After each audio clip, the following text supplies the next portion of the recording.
Hi friends, welcome to my channel. ఇక ఈరోజు recipe pesarattu. ఈ పెసరట్టు మొలకలతో ఎలా తయారు చేయాలో మనం ఈరోజు ఈ వీడియోలో చూద్దాం. ముందుగా ఈ పెసరట్టు తయారు చేయడానికి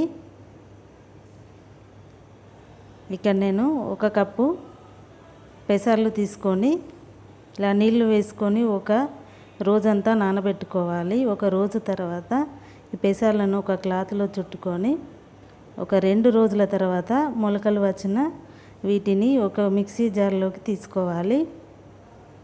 ఇప్పుడు ఇందులో అల్లం వేసుకోవాలి,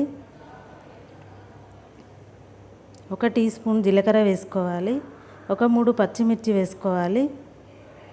ఇందులో కొత్తిమీర వేసుకొని ఇలా 1 కప్పు వరకు నీళ్ళను వేసుకొని గ్రైండ్ చేసుకొని పెట్టుకోవాలి. ఇప్పుడు స్టవ్ ఆన్ చేసి ఒక తవా పెట్టుకొని పెసరట్టు వేసుకోవాలి. ఇలా వేసిన తర్వాత ఇప్పుడు ఇందులో సన్నగా తరిగిన క్యారెట్ వేసుకోవాలి, సన్నగా తరిగిన ఉల్లిపాయ వేసుకోవాలి. పెసరట్టు రెడీ అయిపోయింది. ఇది అల్లం చట్నీతో కానీ పల్లి చట్నీతో కానీ చాలా బాగుంటుంది.